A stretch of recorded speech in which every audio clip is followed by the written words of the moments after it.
pinagdadaanan sa buhay, mas maganda kapag sama-sama.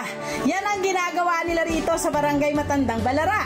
Tulong-tulong ang mga kabarangay natin para umasenso sa buhay. Handa po kaming tumulong sa inyo para po kayo magkaroon ng hanap buhay na kahit paano makatulong, malaking tulong po sa ating pamilya.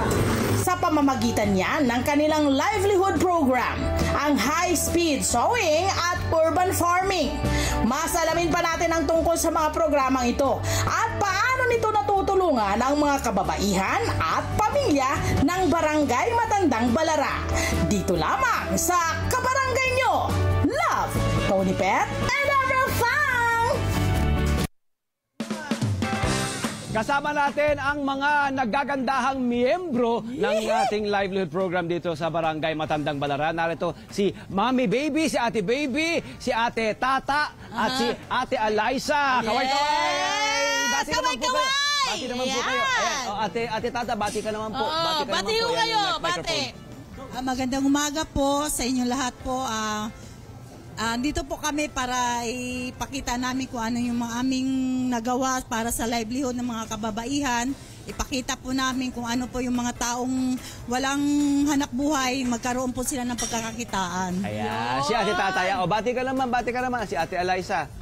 Hello po, good morning. Ayan, at ito naman po si Ate, si Ate Baby. Hello po, good morning po. Ako naman po yung mga nagtuturo po ng manahe sa mga kababaihan. Kung sino pong gustong matutong manahe, ako po yon. Ayan.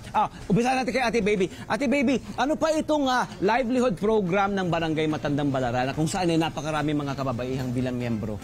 Kami po yung ng Barangay Balara na nagnananahi po ng mga lahat po ng mga basahan, kortina, budget, lahat po kung ano, any po kung anong gusto ninyong ipatay, kaya po namin gawin yun.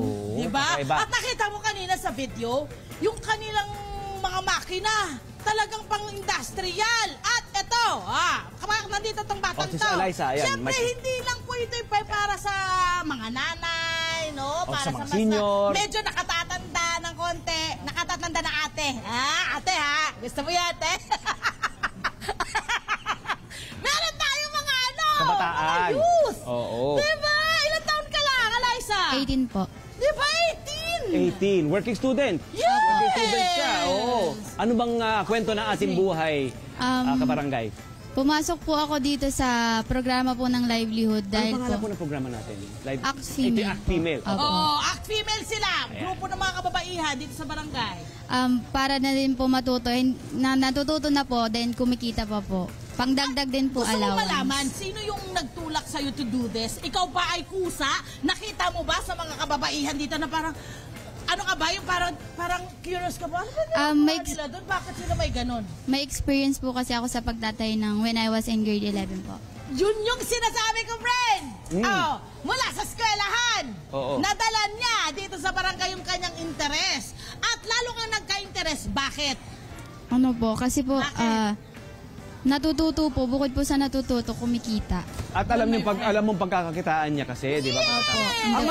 Ang maganda rito kay Eliza, 10 na mga kasamahan niya mga kabataan, habang siya ay nagtatahi, mula anong oras ka nagtatahi? Pag may pasok po ako ng morning, hapon po pumupunta po ako, pero pag during online classes ko po, whole day po ako habang nag-online class. Ayun. Paano yung, so habang nagtatahi ka, yung cellphone ko po na andyan lang po. katabi mo habang habang nagtatahi ka? Nag-aaral ka rin? Ayun, okay, wait lang, my friend. May shoutout ako sa mga magagaling na mga kabataan ngayon na nasa bahay nila. May mga laptop, may mga aircon, may mga electric fan. Aral lang. Oy, tingnan nyo naman to si Eliza.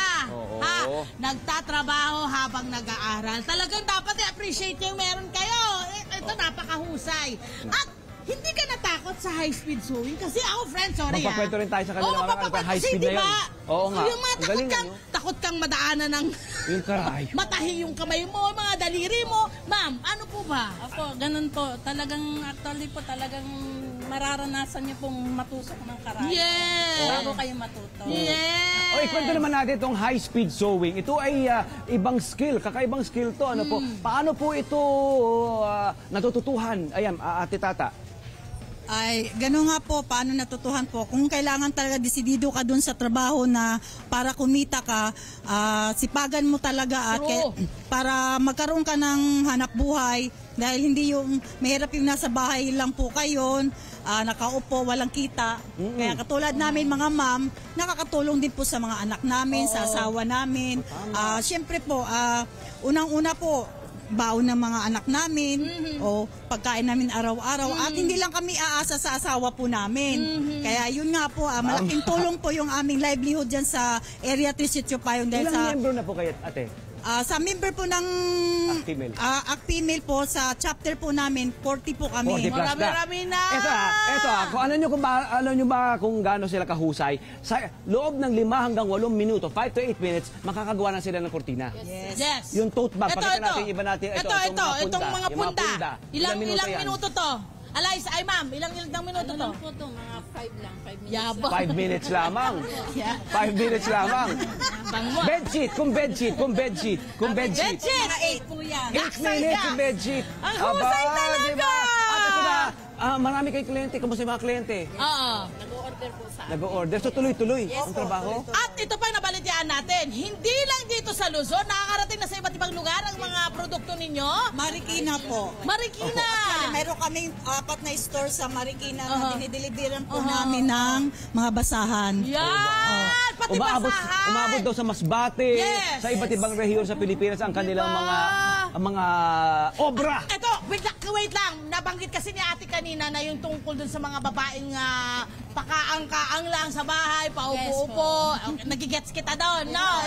Tama naman yun. Pero kasi minsan, hindi rin nila alam paano ba gagawin itong mga bagay na ito.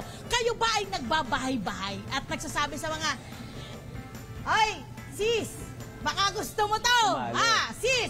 Kasi yun eh. Kailangan talaga may knowledge. Kailangan talaga may awareness na tinatawag yung ating mga kababayan para pati sila makasali sa ganito. May ganun po ba kayong ginagawa? Opo, kasi po tulad lang po ng aming samahan na female. So nung tinayo po ng aming kapitan, yung ni Alan P. Pranza po, yung aming livelihood na itinulong po sa amin na malaking bagay po talaga sa lahat.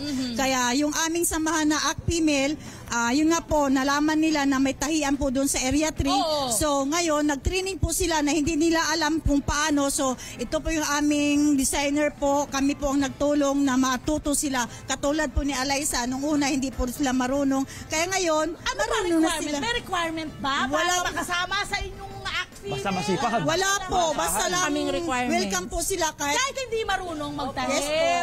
Tuturuan sila mula sa umpisa. At tuturuan po namin. gusto nyo ba, mga kababayan, gusto nyo ba mas mamangha pa? Nag-umpisa lamang sila dito sa Activel, dito sa barangay, sa chapter ito.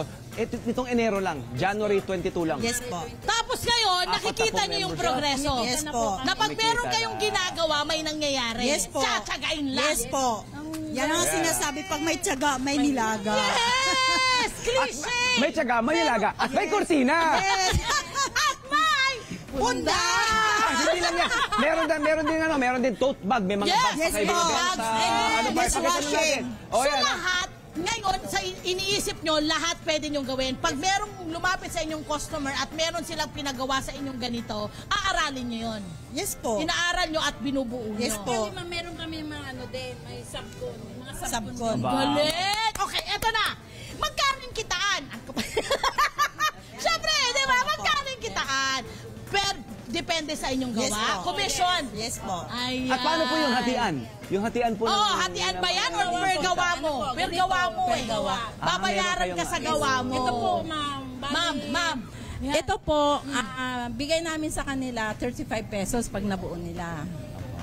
Malaki yun pag marami. Imagine mo, ilang minuto-minuto lang to. Nakaka-1,000 silang ganyan. Nakaka-1,000 silang ganyan. Ilang minutes ka to? Yan po, Hit me. Nakaka-1,000 Oo.